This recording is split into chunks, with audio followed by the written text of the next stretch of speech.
Ah, looks fine.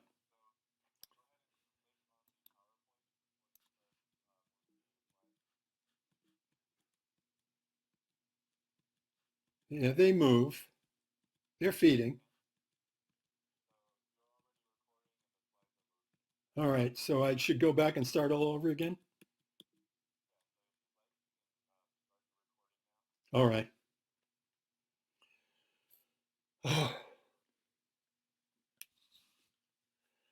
I need to pause and collect myself.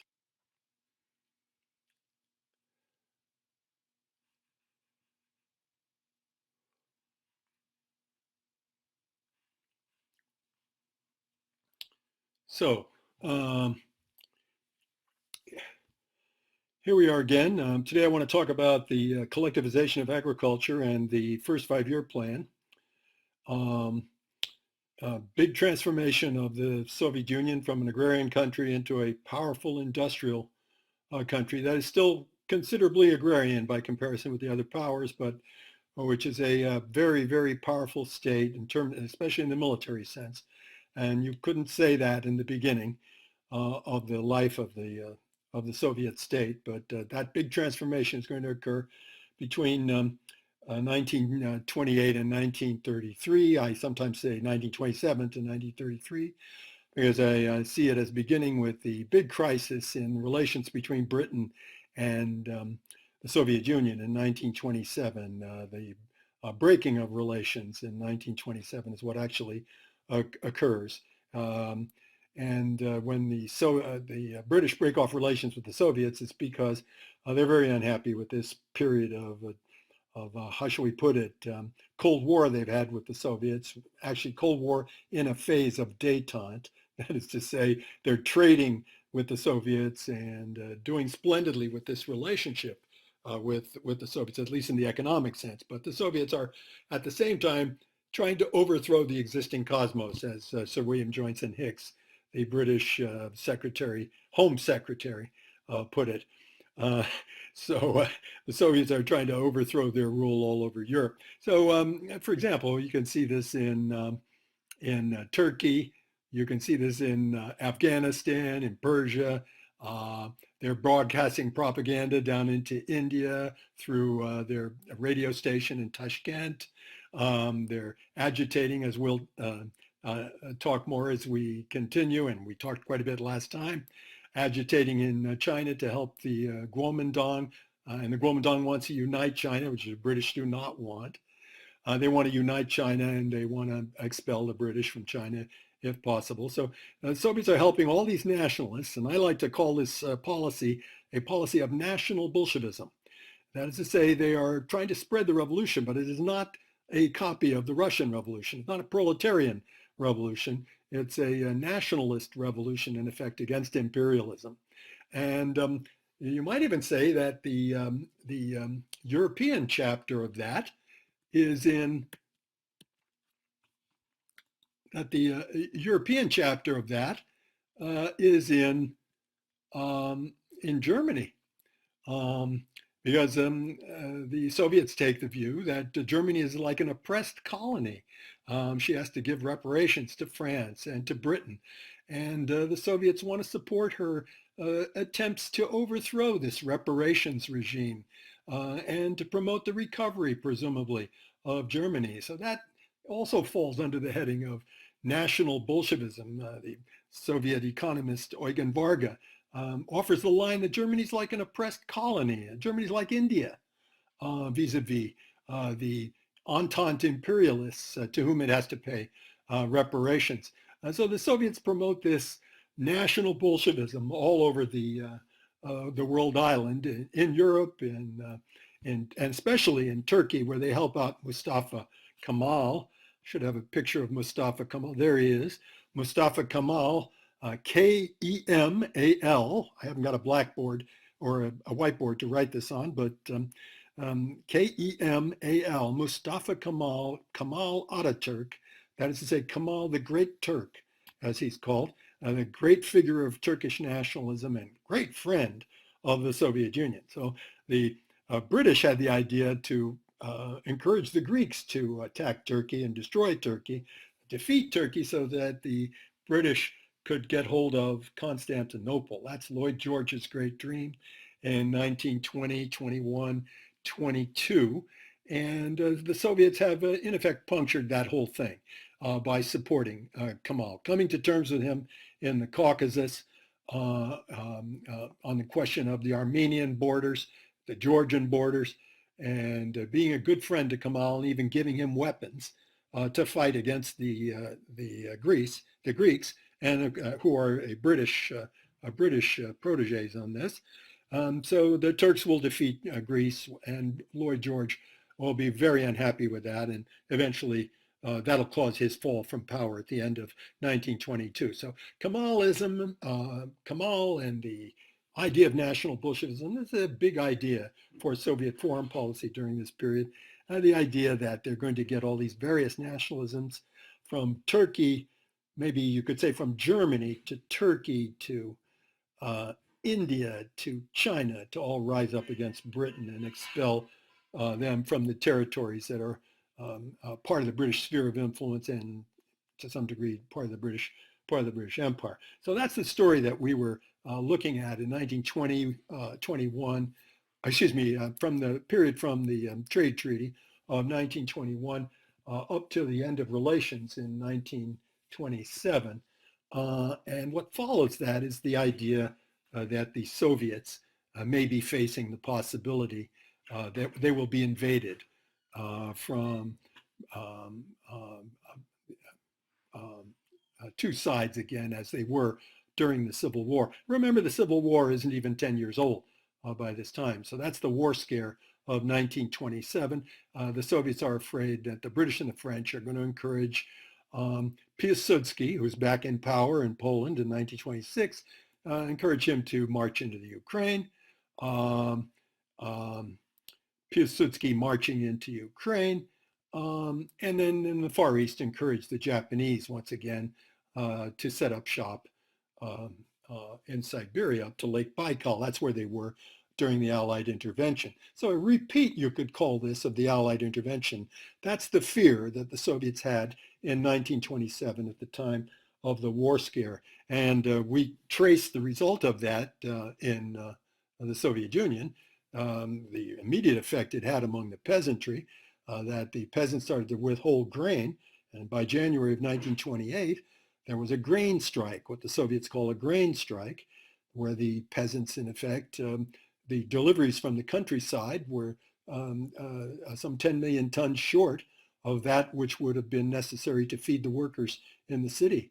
So with so many workers in the city being recently from the countryside, the Soviets had to consider the idea that maybe the workers would want to go home, want to go back to the village, want in effect to stop being proletarians and become peasants again. There would be a disindustrialization, a de-urbanization of Russia, all on account of this grain strike in January 1928. So the whole question was, and that was the question we posed at the end of class last time, what's Stalin going to do about that?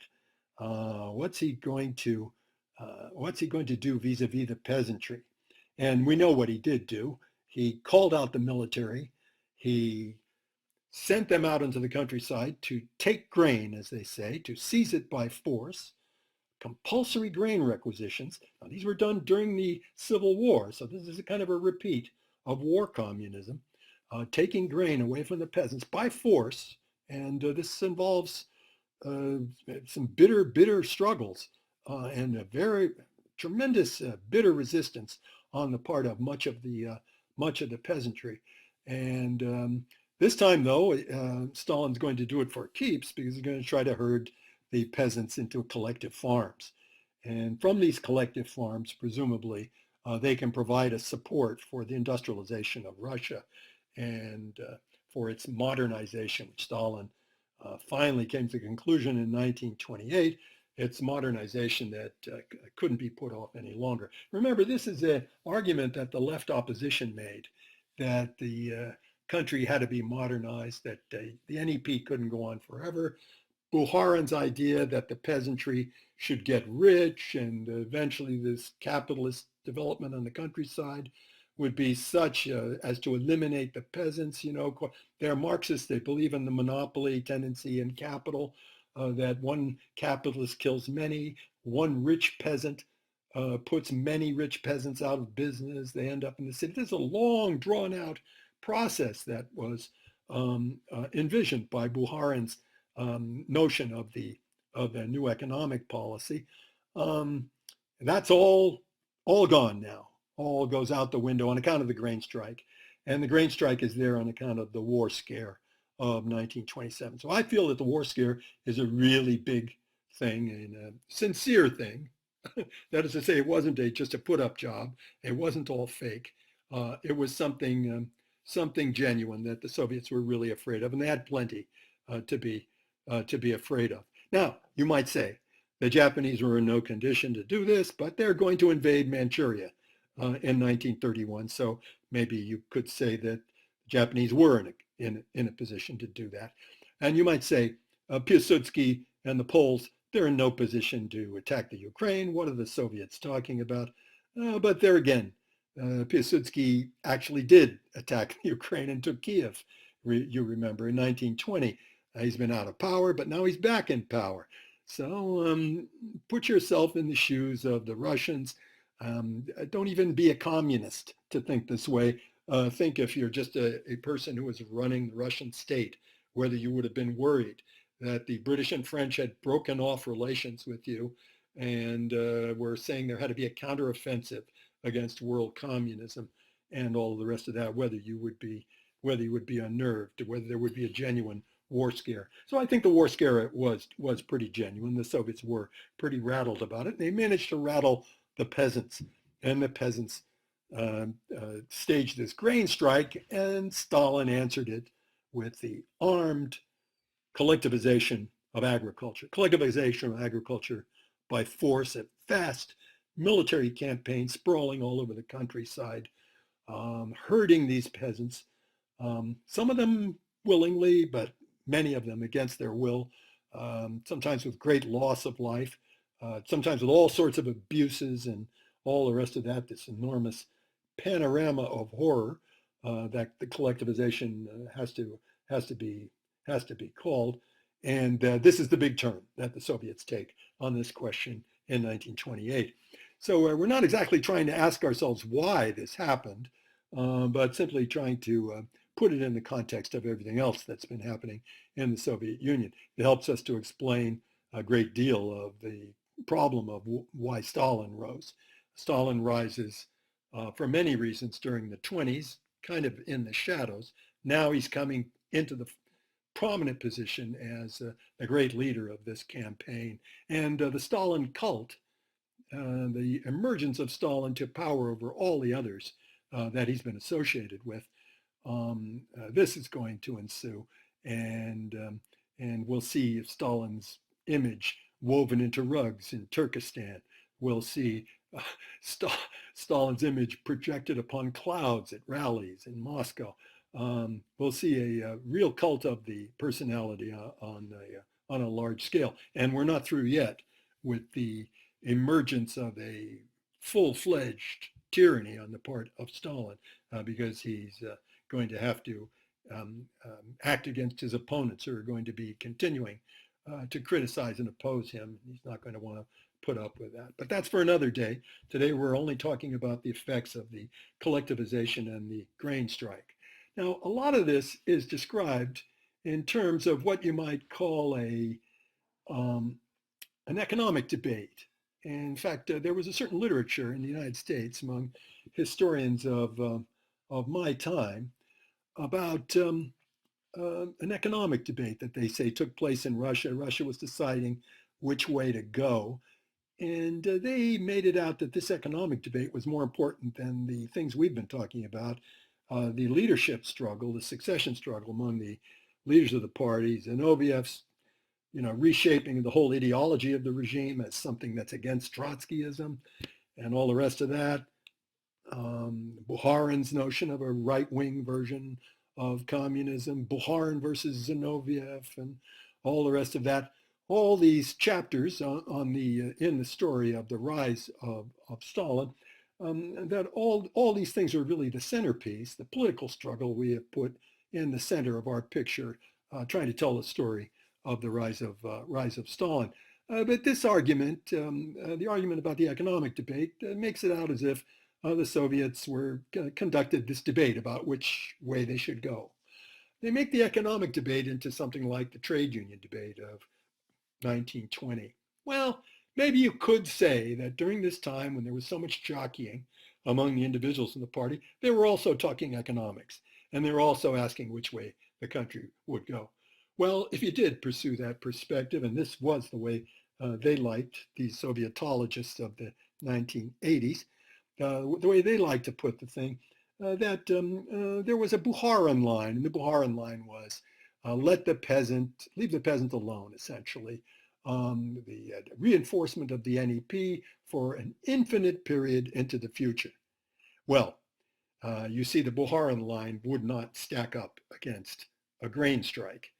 But at any rate, that was Bukharin's position. And then against them, they say there was the economic line of the left opposition. And this is the opposition of Trotsky and Zinoviev, as shown here in this picture. And Karl Radek and a number of other important Bolsheviks. And their line is for a socialist offensive within the NEP. So they're not calling for collectivization or a 5-year plan, but something pretty close to it. And they, in effect, feel that NEP is not going to last forever. So we're interested in this line. We have to pay attention to the conflict between the economic program of the left opposition on the one hand, and the program of the Stalin-Bukharin bloc in 1926 and 27. But we also should consider in this regard the program of an economist who was associated with them. The economist that I have in mind is Yevgeny Preobrazhensky. So Preobrazhensky was associated with the left opposition. He didn't quite take the left opposition's line, though. His argument was that the Soviet Union was never going to get help from the West. It was always a mistake for Bukharin and Stalin to have hoped to get credits and all the rest of that to modernize the country. This is never going to happen. And it's never going to happen in Russia if it didn't come from Russian resources. Well, what does that mean? If it's going to come from Russian resources, it means it's going to come out of the peasants' hide, you could say. And that's exactly the way Preobrazhensky put it. He said it will be necessary for the workers in the cities, the dictatorship of the proletariat, to use force if necessary, to change the terms of trade between city and country, to get the peasants to produce their food at a low enough price, and the workers to produce goods for the peasants at a high enough price that, in effect, the peasants will be paying for the industrialization of the country. And he called this primitive socialist accumulation. Now, that phrase is important for Marxists because in Capital, Marx's Capital, there's a very eloquent chapter on the phenomenon of what Marx calls primitive accumulation. And what Marx means by that is the separation of the peasant and the small holder from their hold on property and their transformation into proletarians, as it was done in England during the enclosure movement from around 1400 or so, right up into the 19th century.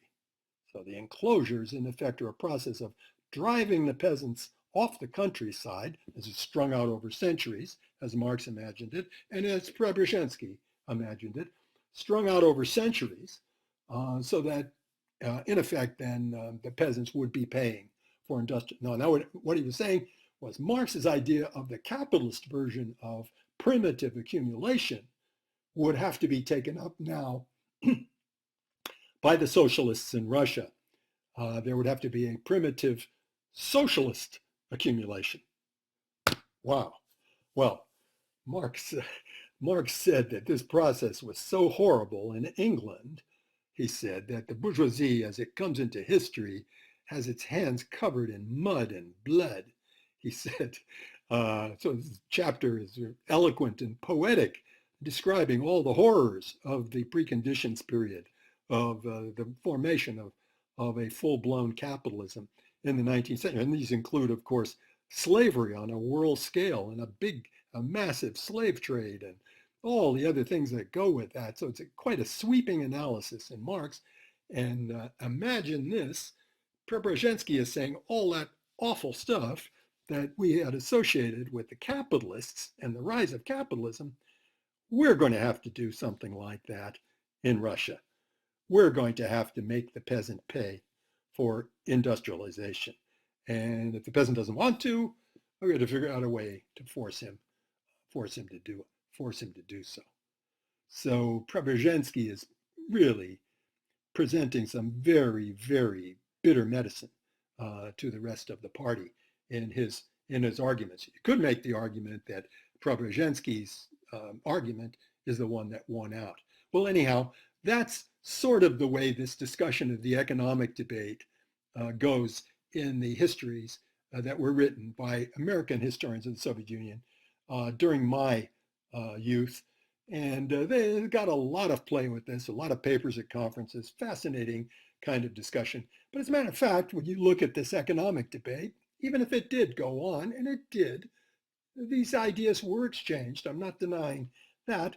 The whole point was that it was quite an academic exercise because in the end, it was the grain strike of January 1928, when the peasants decided to withhold their grain. That forced the whole issue. The whole thing, in effect, was forced. And often, Naomi Klein likes to tell us that big decisions are made in crises. They're forced on people in power. And the people in power in a crisis already have a certain reservoir of ideas that they are ready to put into place. And the crisis affords them with an opportunity. I mean, you might say the same thing about the crisis we're facing now with this terrific epidemic of world proportions, that the ideas that are lying around, the perspectives that are already held by people in power, these perspectives, even though these people in power might not dare to try to put them forward in their maximum form, now they get an opportunity because of the crisis. So perhaps you could say that about the economic debate. At any rate, what comes out of that is an enormous increase in the power of Stalin over the party. He breaks with Bukharin. Bukharin would never have put up with the collectivization of agriculture. So all this is done against Bukharin's will. There's some bitter meetings that go on inside the Politburo about it, but Bukharin loses all of them. Nobody's going to oppose Stalin when Stalin is ready to put his foot down about something. By the way, you couldn't have said this 5 years prior to this time, but I think you can definitely say it now, that Stalin is in the position to put his foot down, and he does indeed on this whole issue of the military bureaucratic collectivization of agriculture, this campaign of force used against the peasantry in order to recruit them to produce industrial products, to support industry, that is to say. So Stalin then becomes the Lenin of today, and you start to see all sorts of how to put it, adulation of Stalin and the adulation of Lenin, which would have been struck Lenin as absurd, now reaches the point of calling Lenin great and Stalin perhaps even greater. At any rate, the greatest pupil of Lenin and the Lenin of today. So this went on through 1928, 29, and then 30. And Stalin called a bit of a halt in March of 1930. He thought things were going a little too fast. He said the comrades were dizzy with success and committing too many excesses in the process of collectivization. They were dizzy with success, he said, and we were blaming some of the atrocities that had unfolded on a certain impetuosity on the part of lower cadres in the party. The peasants took this as a sign that Stalin was giving up on the collectivization. And you see the peasants in the summer of 1930 rushing out of the collectives, and the collectives falling apart in many areas of Russia, only to have the process completely reversed when Stalin insists at the end of the summer that they've got to come right back into the collectives and have to be driven back in there once again by force. This is really a horrifying, ghastly process that we're talking about. All of this accomplished with force, and it's under these conditions that the Russians are ready to industrialize their country and get ready to face all the challenges that they suppose are coming from abroad. All right, so we could step back from this whole thing and look at the collectivization of agriculture and say a few things about it, apart from the atrocious aspect of it, and that I don't mean to deny for a second. We could say a few things about the collectivization of agriculture. We could say that it really industrialized, put modern machinery out in the countryside, mechanized agriculture, gave to the peasants a mechanized farm, which they didn't know. Stalin found Russia with a wooden plow, said Isaac Deutscher, the historian, that he left Russia with nuclear weapons. That's not wrong. That's not wrong. Stalin did do all of that. He is the great agent of modernization. There's no denying him that as a figure in history. And it's true, the farms all did get mechanized, but peasants were not drawn to all this machinery unless they were not making a go of it on their own. Peasants who were making a go of it on their own wanted to stay put, want to hold on to their own land. Who gives up his own property willingly in the promise of going and becoming a member of a collective or a wage earner in the case of the Sovkhoz? The Sovkhoz was a system where the peasants were actually just agricultural wage laborers, paid a wage. The kolkhoz is in theory a collective, but of course it has to produce for the city before it has any profits to distribute among the peasant proprietors and they're not proprietors, among the peasant members of the, well, I guess they are proprietors. It's collective property, so to speak. So there are these two kinds of collective farms, and neither one of them were very popular among the peasants. The peasants would certainly have chosen to farm their own private plots and for this to go into infinity. But I guess you have to ask yourself, what would have happened if Russia hadn't been modernized? Would she have been easy prey for Hitler? You have to wonder about that. And that's the great question that Soviet and Russian historians are debating, even to our day. And they still can't say that this whole process was completely unnecessary. That's the trouble that Russians have. And so we have to engage in this debate with them and consider all of its necessities and ironies. So the Stalin cult emerges very, very powerfully.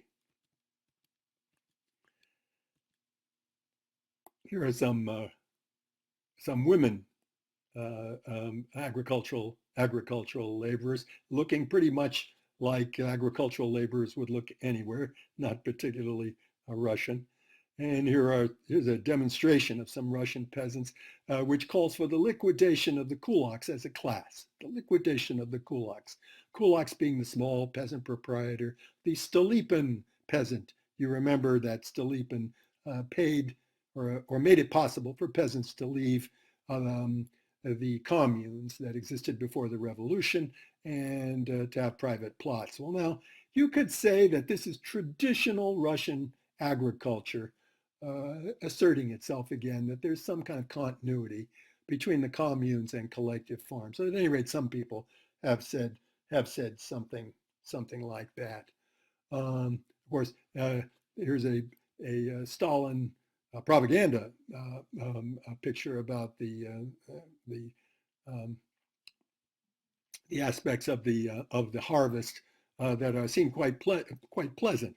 It looks like hard work, but at any rate, it's quite pleasant. And of course, at the end of it, there can be a great feast, And so this is the way Stalin liked to present it to the Soviet population in the cities. That on the countryside, where they were closer to the sources of food, they maybe even ate better than the Russians did in the cities. But I rather doubt this under the conditions of the collective farm. But propaganda is propaganda. This poster says, in our kolkhoz, there's no place for popes or kulaks. So you see these popes and kulaks are down in the lower left of the picture. They want mercy, but they're not getting any from the Russian peasant woman who represents the kolkhoz. And this young peasant man is saying to a reactionary that we are tossing out, we are expelling, he says, we expel kulaks and from the kolkhoz. So kulaks, no place for kulaks, no place for private proprietors. The collective farms, of course, are met with a campaign in industry. Tour de force on the countryside, says Deutscher, is met by a tour de force in the city with the 5-year plan. The 5-year plan, the mobilization, industrialization of the country on an enormous scale, dam building, all sorts of new plants and all sorts of new building. And new building not just of an industrial character, but new building of schools, hospitals, universities. The working class is augmented enormously by this. Maybe tens of millions of peasants now come into the countryside to become industrial workers. So the industrial working class, the proletariat, as the Marxists the Bolsheviks would say, the proletariat is becoming augmented by tens of millions. And moreover, there's a new class of intellectual workers, and the people like us, administrative and technical personnel, professional people, white collar workers, bureaucrats, maybe some would say. Of course, we wouldn't call a teacher a bureaucrat, but he's part of the intelligentsia, he or she, part of the intelligentsia. So this says the success, the victory, pobeda, the victory of the 5-year plan is a blow against capitalism. It certainly is. And the capitalist, of course, who might be chuckling to himself at the prospect of a plan when it is first suggested to him, what a joke, what a fantasy, what a utopia, he's saying, is confronted with the reality of Soviet industry. There it is. The Soviets are building a 5-year plan, as you might say, and a 5-year plan in 4 years. Actually, it runs from 1928, 1930, 33. Well, what happens in the rest of the world while the Soviet Union is undergoing this enormous transformation from A to Z? The foreign policy of the Soviets is going to be under a certain amount of pressure. Remember that the British and French are showing enormous hostility toward Russia, and Piłsudski's back in Poland, so that's not a good sign. And who knows, maybe there will be some kind of foreign intervention against the regime while it is doing battle with its peasantries to modernize the country. So there's a question: are they coming? Are the French, the Poles, and the Japanese, are they really coming, or is it going to be an easy sailing, at least from standpoint of war, easy sailing for the Soviets vis-a-vis the British Empire and all its friends in the world, trying to crush this revolt against imperialism? Well, why didn't it happen? Well, I think one of the reasons why this thing didn't happen was that instead of the campaign against Russia, the world became bogged down in depression at about this very time.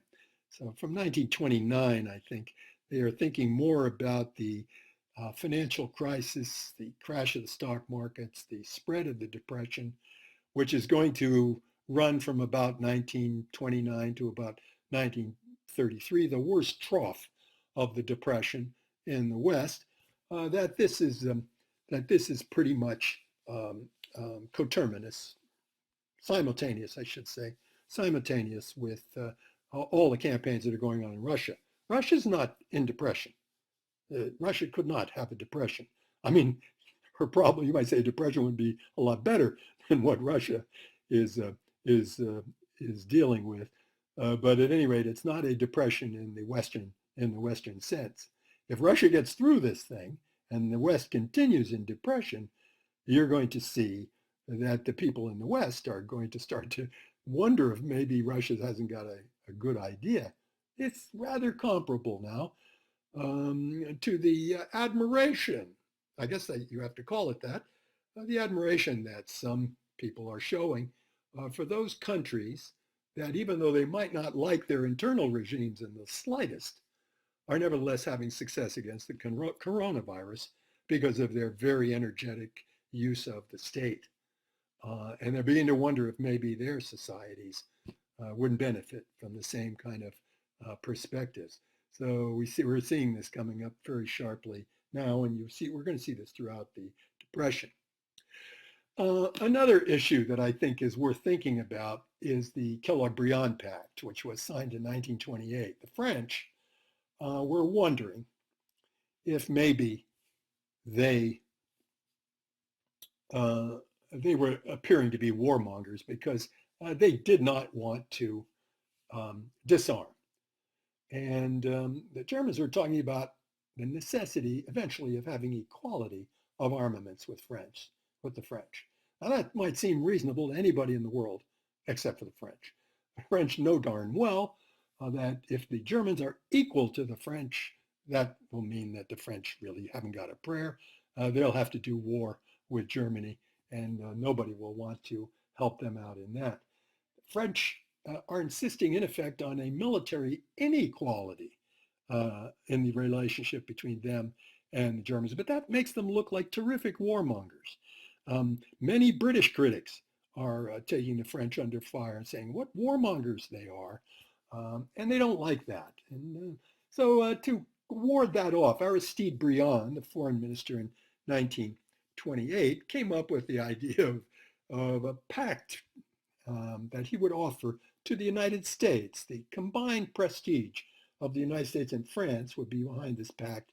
It'd be for peace. It'd be a pact against war, the Kellogg-Briand Pact of 1928. This is a big joke among historians. Anybody who writes about it writes about the Kellogg-Briand Pact as nothing but a big joke. Imagine that, a pact that says we're going to outlaw war. It seems like the most naive thing in the world. Well, it doesn't just seem like the most naive thing in the world. They got most of the world to sign this pact. Of course, what's the harm in signing a pact like that? It's a universal alliance against war. But I would beg to differ with my colleagues who make the argument that this is just all foolishness. It's not. It's going to become a kind of a moral plank. Here I have stepped out of talking about the crudest kind of realpolitik and talking about moral issues in world affairs. But it's going to be part of a moral case that the United States is going to make against the fascists in the 30s, that they are breaking these pacts. The Americans think of things in a very legalistic way, and they're going to be arguing that every action taken by the Japanese, for example, in the Far East, is against this or that pact. It's against the the 9-power treaty that guarantees Chinese independence in the Washington Naval Conference in 1922. It's against the Kellogg-Briand Pact of 1928. It's against one or another kind of an agreement. So in a way, it seems awfully foolish, not denying that, to sign a pact against war, but it's going to become part of a moral case against the aggressors. In fact, that word, the aggressor, you would hardly have used this word before World War I. And that's going to be a word that's now going to be used. The peace-loving people of the world on the one side, the aggressors on the other. So, highly moralistic way of looking at things, and the United States is in a position of insisting on this kind of thing. If it has armed forces to back it up, it's a great moral rallying point, great moral rallying cause among the American people for a foreign policy that opposes the fascists. And that is pretty much the way it's going to work out. Well, Soviets got wind of that, saw that right away, got the idea, said this might help us. Let's have our own version of the Kellogg-Briand Pact. And they did. They put forward a proposal, a treaty, the Litvinov Protocol, they called it, try to get everybody who bordered on the Soviet Union, the Baltic states. This is all the countries we've been talking about around the rim of the southern rim of the world island. Get all the countries who might possibly even contemplate the thought of making war on Soviet Russia. Of course, the Litvinov Protocol is thinking specifically about the Allied intervention. Get all of them to sign this thing. I mean, if they sign the American Pact, they might be got to sign, they might be in the same mood to sign a pact guaranteeing peace to the Soviets. So this is a peace pact, and it's just like the Kellogg-Briand Pact. And by gar, Litvinov got all the neighbors of the Soviet Union to sign it. So this is an excellent thing, smooth, a shrewd thing that Litvinov pulled off, and the Soviet foreign policy pulled off. And it's combined with a campaign of bilateralism, you could call it, picking out certain countries, trying to get them to sign bilateral treaties of non-aggression. So they did this with Poland, did this with the Baltic states. They did this virtually with every country that was a friend of the French, an enemy, therefore, of both Germany and Russia during the war. And this would be Poland. This would be, I have to go way back to get a slide for this, but it might be worth doing. And this is everybody in between Germany and Poland. So the Estonians, Latvians, Lithuanians, Poles, and then the little Entente, as they called it, all the enemies of Hungary who'd taken territory away from Hungary as a result of the peace settlement, Czechoslovakia, Romania, Yugoslavia, enemies of Hungary. The Baltic states, Poland, and the little Entente, that is the French quarter, the French alliance system in Eastern Europe, the cordon sanitaire, the French call it. It's useful against the Germans to hem them in. It's useful, you might think, against the Soviets to keep out the Bolshevik contagion, keep that out of Europe. So you may not think it's very impressive, and maybe it isn't, but this is the security system that the French had put in place in the 1920s. British not particularly enthusiastic about it. They tend to side with Germany, let Germany rise. They take the view that Germany and France ought to get along and harmonize, and the British don't mind it if there's a kind of a counter in all of this, balance of power-wise, a counter against French power in the world, because the British and the French are still competitors overseas in a myriad of ways, even in the 20s. So that is more or less the power picture. How does the Soviet Union fit into this? Well, the Soviet Union's a revisionist. Does not like the Versailles Treaty, particularly, has denounced it left and right, makes common cause with German nationalists who talk that way, is therefore an enemy of the French squeezing Germany for reparations, is therefore set against, not really an enemy that it's going to attack, but set against the Baltic states, Poland, and the little Entente, the French friends in Eastern Europe. So this is the position that the Soviets have, that they're kind of revisionists. It's going to turn out that the fascists are too. Germany and Italy they're also going to be revisionists. And the Soviets are going to wonder if they can make common cause with them. But of course, you can't really make common cause with the fascists. Their whole ideology is anti-communist, anti-Soviet, anti-socialist, anti-democratic, etc. They're going to be enemies at some point, but not just yet. It'll take fascists coming to power Well, fascists are already in power in Italy, but they don't look too strong. They're going to look a lot stronger once they get a fascist in power in Germany.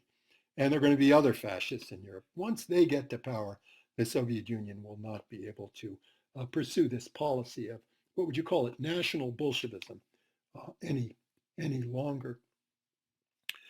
All right, and then the other aspect of this thing that I think we should talk about before we quit, and we really must quit now, we're going on too long, is the action of the Japanese in the Far East, who in 1931 found that they had a military coup by the troops that they had stationed in southern Manchuria.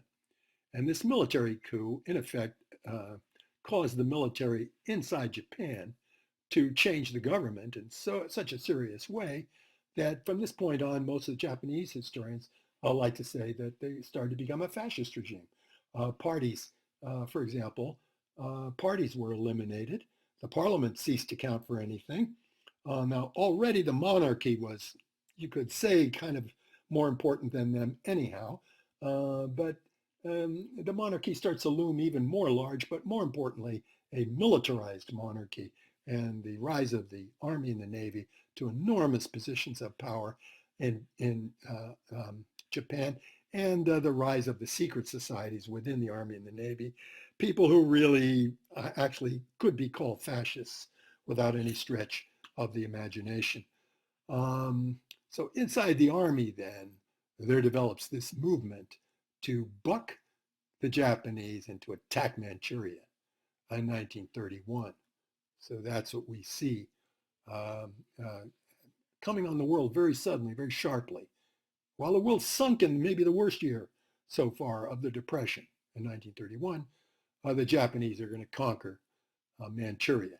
You might say this is the march of fascism, really setting its path toward World War II. Often the propaganda that I was subjected to through most of my life, films and other media, pretty much made the line that the Japanese attack on Manchuria is the first step of the fascist aggressors, as they like to put it in those days, the fascist aggressors on the path toward World War II. It isn't exactly wrong. The march of the Japanese is going to get the attention of the United States, but not of the British particularly.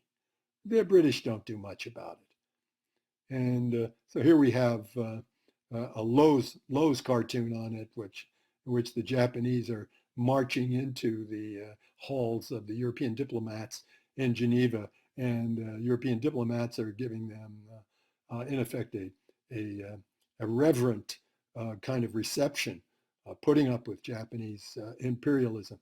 And the Kellogg Pact, of course, that goes by the board. The United States doesn't like that. But in Europe, all the sophisticated diplomats can say, oh, the United States is kind of naive about foreign affairs, doesn't really understand realpolitik, and that under conditions of realpolitik, the Japanese are only doing basically what many others have done, and we've got to adjust to it. And the other thing that goes with it, if we British are worried about the empire more than anything, the Japanese and we had a pact in 1902, which may in some kind of form still exist. You have to wonder about it because the United States denounces this pact and does not want the British making common cause with the Japanese. But the British, they don't do everything that the United States wants. There's a little difference of opinion there between the British and the United States. The British want to appease Japan at the expense of China. The United States would like to see somebody stand up to Japan. It may not be them just yet, but somebody stand up to China, to Japan, excuse me, and would like to stick up for China. There's a real difference of opinion between the British and the Americans about the rise of Japanese power that occurs during this time. And of course, it means breaking all of these sacred treaties. That's why the United States likes to put it, as you see in this very dramatic cartoon. I mean, among many that could be cited. The United States love to put put the thing exactly this way in terms of legalism and moralism and all. But of course, that didn't mean necessarily the United States was going to fight about it. That's the important thing that Europeans did not understand about the United States during this period. They had the idea that all these things meant the United States were raring for a fight. And the Soviets thought so too. We'll talk more about that as we continue. But at any rate, that sets the tone in many ways for the rise of an opposition to fascism in the United States. And of course, it also portends that the Japanese, once having taken Manchuria, are going to branch out and going to be fighting in the areas that they had prior to 1922. That's an important point for us, and we'll talk more about that on another occasion. But maybe we have exhausted our mandate for today. This is a lot to swallow. I'll have to come back to this topic. Collectivization of agriculture and first five-year plan. This period is of interest to us, and it's of interest to us for Comintern policy, because I have to return to the problem of Hitler's rise during this period and whether the Soviets, through their influence over the German Communist Party, couldn't have had some real influence over how that went, whether they couldn't have stopped Hitler, perhaps. And that's a debate that has been carried on. We can't continue it today, but perhaps we'll break things off at this point, and I'll finish up with this stuff the next time. So I ask you, if you have questions and comments about anything, send them to the forum. If you want to start an argument in the forum, if you want to denounce me in the forum, perfectly okay. And we'll think about this book review assignment, presumably coming up the 22nd of April. I've got to rethink the whole thing. And it may be that we won't have this assignment in exactly the form that we had originally thought. And got to think this through, but maybe I'll have an announcement for you on that within a day or two. Hope you're all hunkering down. Hope you're all staying strong through this whole thing. This is a big event we're all going through. Big event is kind of putting it mildly. This is horrendous. It's almost impossible to talk about history under these circumstances, but we're going to do it. We're going to carry on through the semester. You're going to get grades. You're going to get good grades. And we're going to continue in this fight we have, and I hope we are going to come out the other end. And so I'll see you next time, and I will go into this more and talk about how Hitler came to power and the whole historical argument about whether Stalin couldn't have stopped him.